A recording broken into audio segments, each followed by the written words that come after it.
मिला क्या? स्वर्ण कमल छोड़िए, मुझे तो साधारण कमल भी नहीं दिख रहा। ठंड के कारण तो कुछ भी दिखाई नहीं दे रहा है। चलो तनिक समीप चलकर देखते हैं।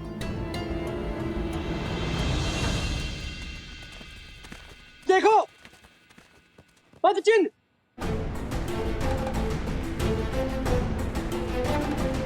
अरे अरे रुक जाइए, ये कोई छल है।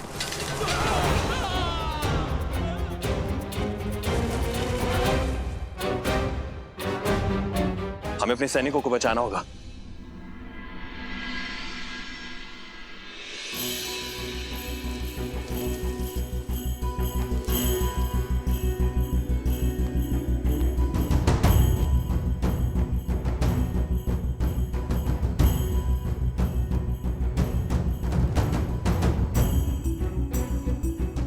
यहाँ भी नहीं है।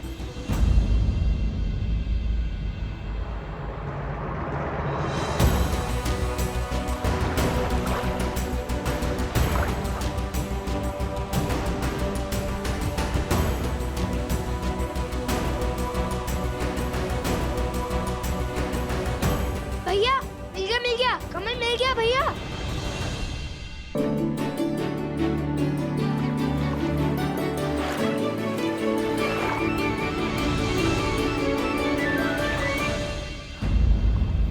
हाँ, कमल तो है किंतु स्वर्ण कमल नहीं।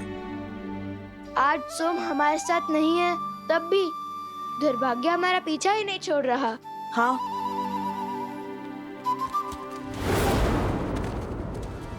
लगता है वो लोग समीप आ रहे हैं। ना जाने कहाँ होगा ये स्वर्ण कमल। सावधानी से आगे बढ़ो, अवश्य आगे भी कोई छल हो सकता है।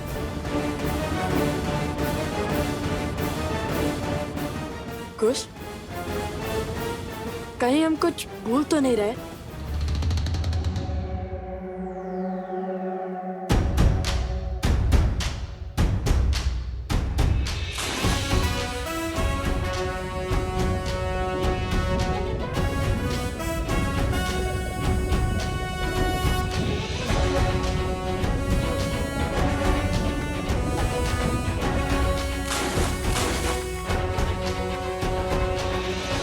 लो, अब तो स्नान भी कर लिया, अब तो मिले स्वर्ण कमल।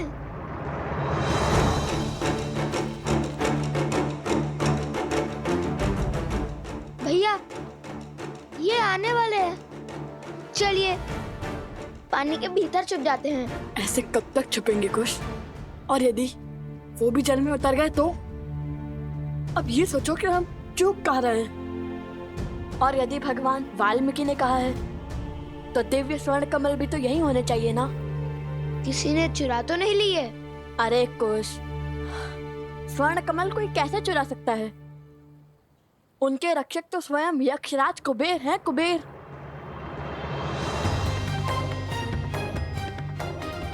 तो यहाँ चूक हुई है हमसे।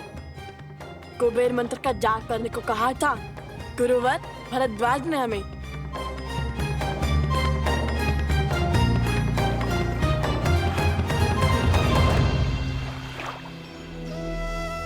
ओम श्रीं ह्रीं क्लीं श्रीं क्लीं विद्येश्वराय नमः।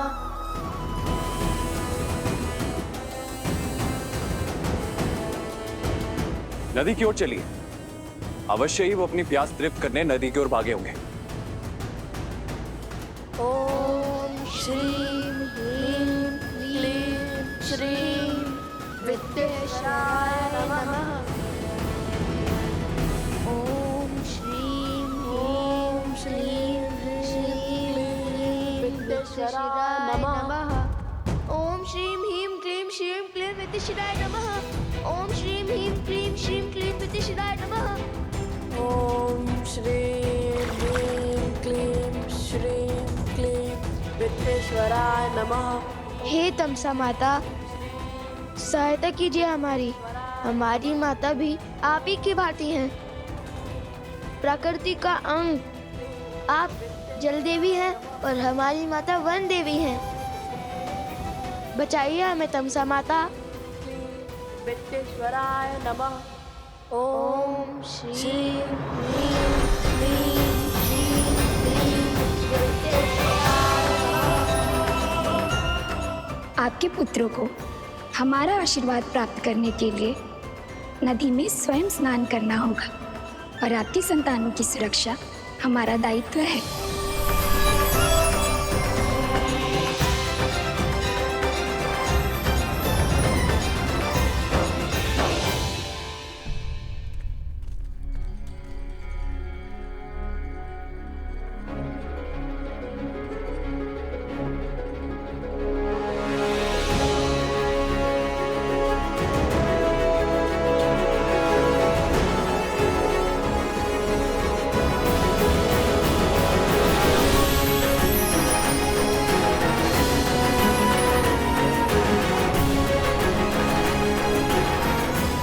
भैया देखिए,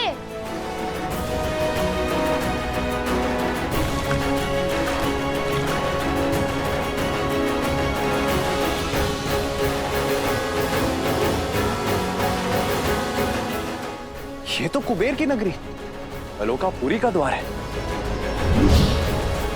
यक्षराज कुबेर, उन ऋषि कुमारों ने अयोध्यापति महाराज श्री राम के अश्वमेध यज्ञ के अश्व को रोकने का दुस्साहस किया है। अयोध्या नरेश श्री राम के नाम पर मैं आपसे निवेदन करता हूं कि ये द्वार खोल दीजिए।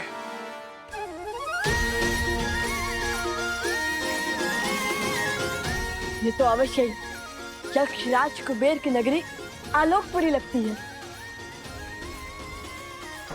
ठीक वैसा ही है ना, जैसा हमारे गुरुवर ने पढ़ाया था। भैया महल का द्वार खुल चुका है, चलो भीतर चलते हैं। यदि कोई मिला तो उनसे स्वर्ण का महल का पता पूछ लेंगे।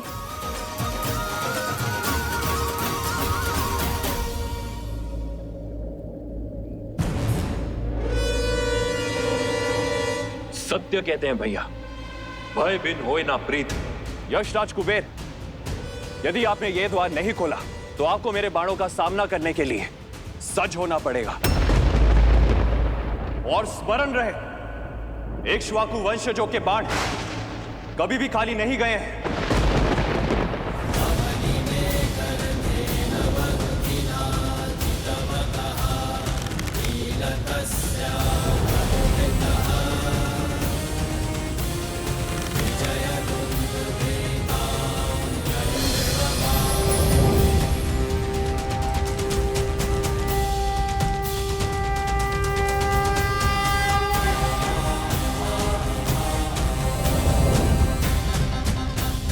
प्रणाम राजानुज शत्रुघ्न। प्रणाम। लेकिन मैं आपका अभिनंदन लेने नहीं, अश्वमेध यज्ञ के अश्व के चोरों को लेने आया हूं। उन ऋषि कुमारों को मुझे सौंप दीजिए कुबेर, जिन्होंने अभी आपके नगर में प्रवेश किया है। क्षमा करें, किंतु उनके साथ मैं विश्वासघात कैसे करूं? आप तो जानते हैं ना वो कौन है। अब वो कोई साधारण बालक नहीं है, वो अनमोल रत्न है, केवल मेरे लिए नहीं अपितु समस्त संसार के लिए। सब जानता हूं मैं, जानता हूं कि उन्होंने अश्वमेध यज्ञ के अश्व को चुराकर कहीं तो छुपाया है। उस अश्व को खोजकर ये यज्ञ को पूर्ण करवाना कर्तव्य है मेरा। आप मुझे भीतर जाने दीजिए। आप तो बली है, कृपया मेरा निवेदन स्वीकार करें, हट ना कीजिए। आप शायद भूल रहे हैं यशराज कुबेर, जिसके अश्वमेध के मार्ग में आप बाधा डाल रहे हैं वो वही श्री राम है, जिनके अनेक उपकार हैं आप पर। उन्हीं के कारण संसार रावण जैसे महाराक्षस के प्रकोप से बचा, और आप भी। उन्हीं के कारण आपको आपका पुष्पक विमान पुनः प्राप्त हुआ। उस उपकार का, उस ऋण का ये मूल्य चुकाएंगे आप? अश्वमेध यज्ञ के अश्व के चोरों को बचाकर? ये श्री राम का अपमान भी है और उनका विद्रोह भी, और आपकी कृतज्ञता भी। सब स्मरण है मुझे, कृपया आप मेरी दुविधा समझने का प्रयास तो कीजिए। मैं धर्म संकट में फंस गया हूँ। मैं उन बालकों को आपको लौटा नहीं सकता। वे कोई साधारण बालक नहीं है। वो किसी वनदेवी या किसी ऋषि के पुत्र नहीं है। हो सकता है, किंतु धर्म संकट मेरे समक्ष भी है यशराज कुबेर। अनुजराज, धर्म संकट के कारण तो व्यक्ति को अपना धर्म स्पष्ट रूप से दिखाई देता है। यदि इस परिस्थिति में आप आलोकपुरी में प्रवेश करेंगे तो अश्वमेध यज्ञ के नियमानुसार जैसे ही आप भीतर आएंगे तो यह माना जाएगा कि आप आलोकपुरी पर आक्रमण कर रहे हैं। कृपा करें, मेरी विडंबना समझने का प्रयास करें।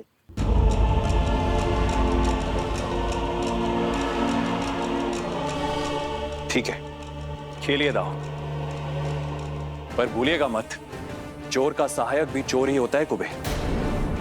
वो बालक अधिक समय तक आपके संरक्षण में नहीं रहने वाले हैं। शीघ्र ही उन बालकों को महाराज श्री राम का सामना करना होगा। उस क्षण की प्रतीक्षा तो समस्त संसार को है।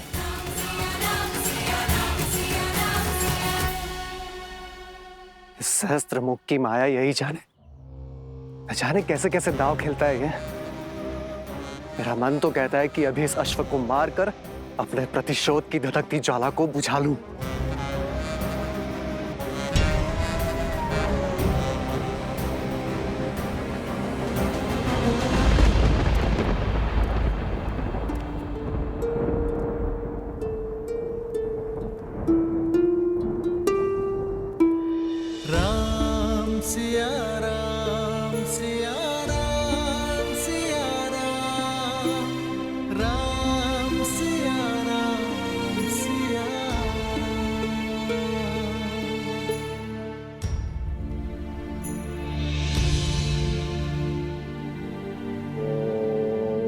ब्रह्मदेवाय नमः। ओम ब्रह्मदेवाय नमः। हे ब्रह्मदेव, आप तो संसार के निर्माता हैं, जीवन दाता हैं। इस धरा पर हो रहे हर यज्ञ के कर्ता धर्ता है। मेरी आपसे विनती है ब्रह्मदेव, इस विकट परिस्थिति में मेरी सहायता कीजिए। ये राम सीता के सिवाय और किसी का नहीं हो सकता। ना मैं पुनर्विवाह कर सकता हूं और ना ही ये राज्य छोड़ सकता हूं। अश्वमेध यज्ञ की सफलता धर्म की रक्षा के लिए अति आवश्यक है। जो मूरत मेरी सीता की सूरत है, जो इस यज्ञ के लिए मंत्र नहीं पढ़ पाई, यदि देवता उससे रुष्ट है तो यह यज्ञ असफल हो जाएगा ब्रह्मदेव। धर्म हार जाएगा। मेरी सहायता कीजिए ब्रह्मदेव।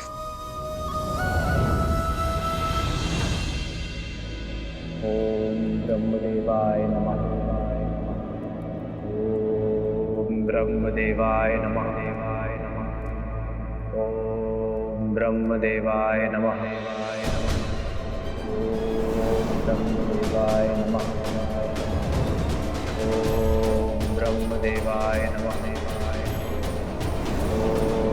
ब्रह्मदेवाय नमः। महादेव, प्रणाम महादेव। प्रणाम देवी पार्वती। प्रणाम ब्रह्मदेव। समस्या विकट है, किंतु आपके अतिरिक्त किसी और के पास इस समस्या का कोई समाधान नहीं। ब्रह्मदेव, सृजन, जीवन और मृत्यु तीनों ही परस्पर जुड़े हुए हैं। जैसे ही सृजन का विचार आकार लेना आरंभ करता है, जीवन आरंभ हो जाता है। जैसे जैसे जीवन विकसित होता जाता है, मृत्यु का समय निकट आ जाता है और मृत्यु के आते ही एक नए सृजन का शंखनाद हो जाता है। परंतु अभी द्वापर और कलियुग आने में समय शेष है। ऐसे में यदि रामावतार ने इस युग में अपने कर्म पूरे नहीं किए तो द्वापर में राक्षसों और असुरों की शक्ति का प्रभाव बहुत अधिक बढ़ जाएगा। और यदि ऐसा हुआ ब्रह्मदेव, तो द्वापर युग का स्वरूप कलियुग जैसा होगा और स्वयं कलियुग का स्वरूप तो नरक से भी अधिक दुर्दांत और भीषण सिद्ध होगा। इसलिए यह अनिवार्य है कि त्रेता युग में नारायण का रामावतार अपने सभी उद्देश्य, अपने सभी कर्म सफलतापूर्वक पूर्ण करे। रही बात जीवन की रक्षा की, तो जीवन की रक्षा तो केवल सृजन अर्थात स्वयं ब्रह्म ही कर सकते हैं, मृत्यु नहीं। इसलिए हे ब्रह्मदेव, मेरे आराध्य नारायण की रक्षा केवल आप ही कर सकते हैं।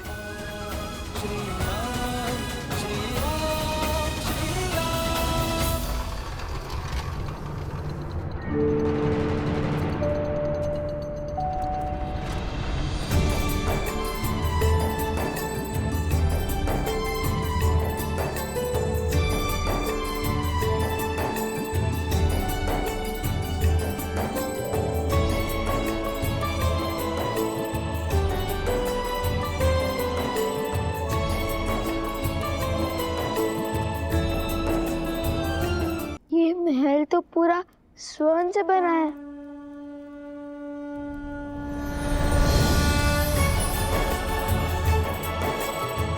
आइए आइए ऋषि कुमारों। मेरी नगरी आलोकपुरी में आप दोनों का स्वागत है।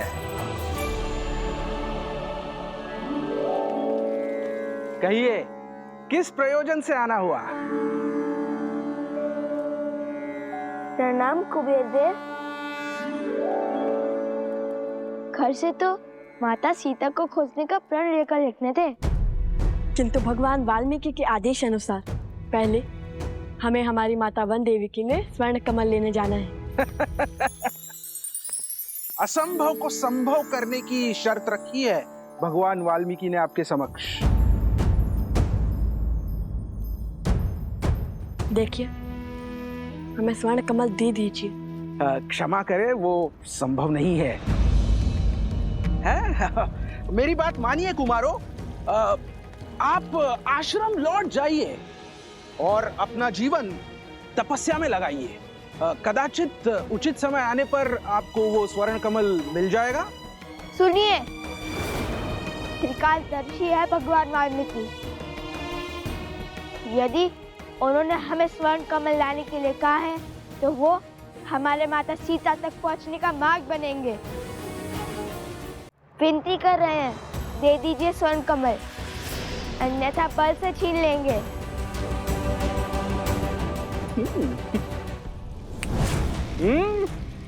अब आपने चुटकी नहीं बजाई, युद्ध का आह्वान किया है, तो हमें आप सबको हराकर स्वर्ण कमल पर आधिपत्य स्थापित करना होगा। मैं सज्ज हूं। आक्रमण!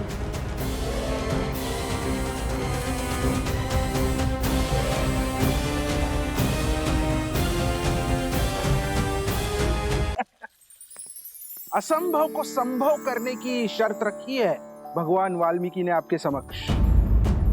वैसे कुमारों, मैंने वो स्वर्ण कमल आपको दे भी दिया तो उसे कोई देख नहीं पाएगा। क्या? क्यों?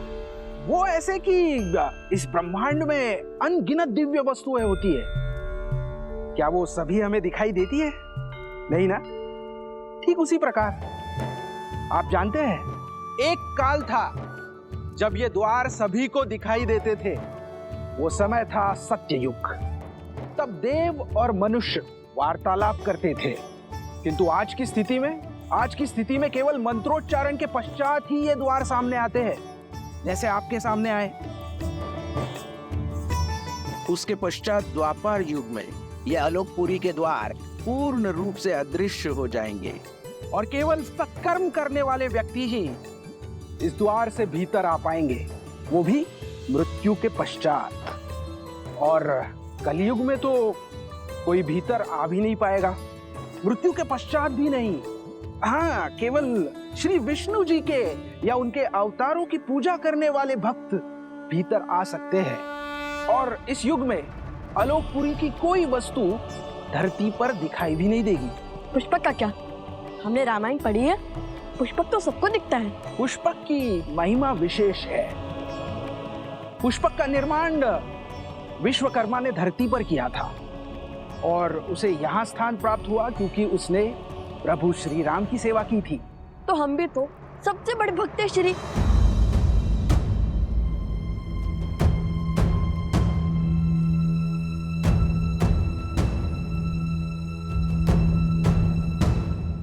देखिए, हमें स्वर्ण कमल दे दीजिए। हमारे भगवान वाल्मीकि के आदेश का उल्लंघन नहीं कर सकते। क्षमा करें, वो संभव नहीं है। मेरी बात मानिए कुमारों, आप आश्रम लौट जाइए और अपना जीवन तपस्या में लगाइए। कदाचित उचित समय आने पर आपको वो स्वर्ण कमल मिल जाएगा। सुनिए सुनिए, विनती कर रहे हैं, दे दीजिए स्वर्ण कमल, अन्यथा बल से छीन लेंगे।